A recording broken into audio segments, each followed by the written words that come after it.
m'appelle Isabelle Richard, je suis professeure de médecine physique et réadaptation et actuellement je dirige l'école des hautes études de santé publique.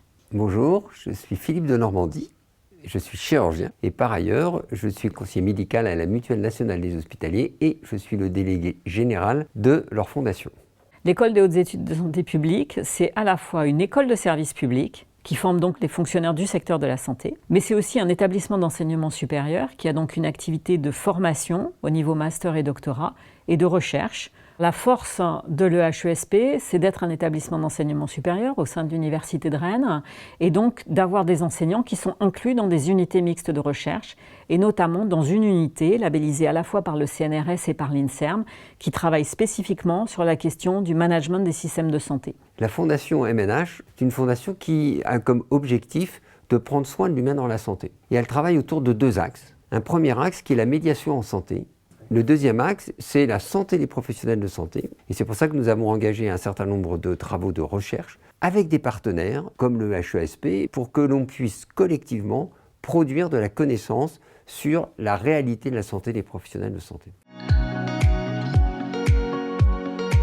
Les deux champs d'activité de l'école, c'est l'administration de la santé et la santé publique. Et en fait, la question de la santé des soignants, elle est au carrefour de ces deux éléments-là. Le HESP est innovante parce qu'elle a décidé de dire que ce sujet maintenant est un sujet qu'il faut absolument que l'on porte dans l'ensemble des dispositifs de formation. Et innovante dans la capacité de le faire en interprofessionnel. Et puis enfin, et c'est même la troisième raison, c'est qu'en plus elle a des équipes de recherche qui ont décidé de se mobiliser sur ce sujet pour pouvoir alimenter l'ensemble des réflexions qui seront menées au sein des cursus professionnels. On l'a intégré de deux façons. D'une part, en se préoccupant de la santé des professionnels de santé comme une question RH et d'attractivité, et d'autre part, en s'en préoccupant comme une question d'épidémiologie dans une population particulière qui a ses propres déterminants de santé. C'est important à trois titres. D'une part, c'est un élément déterminant de l'attractivité des établissements de santé.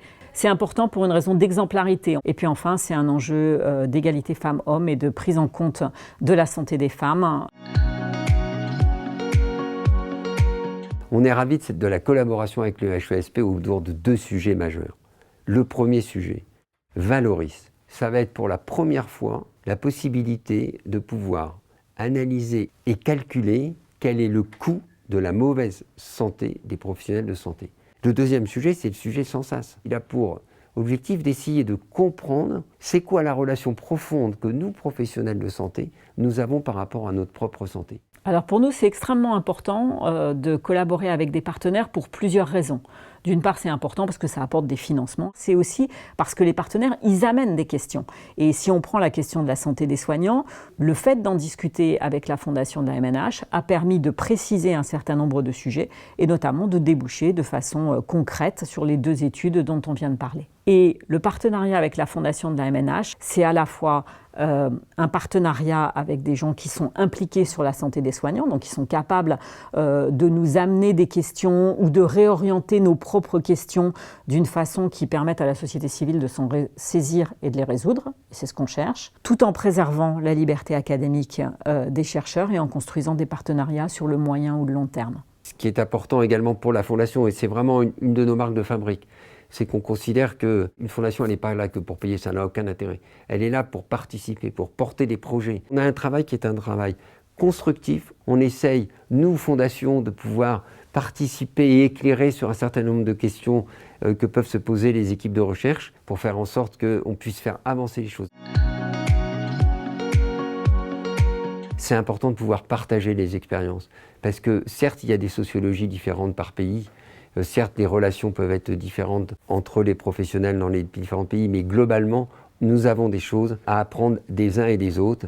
Et comme ce sujet est un sujet qui est extrêmement à la fois ambitieux pour pouvoir l'améliorer et à la fois complexe par la variété des paramètres qui interviennent, il est indispensable qu'il puisse y avoir un partage entre les équipes au niveau européen. Pour l'école, c'est effectivement extrêmement important de montrer tout ce qu'on fait.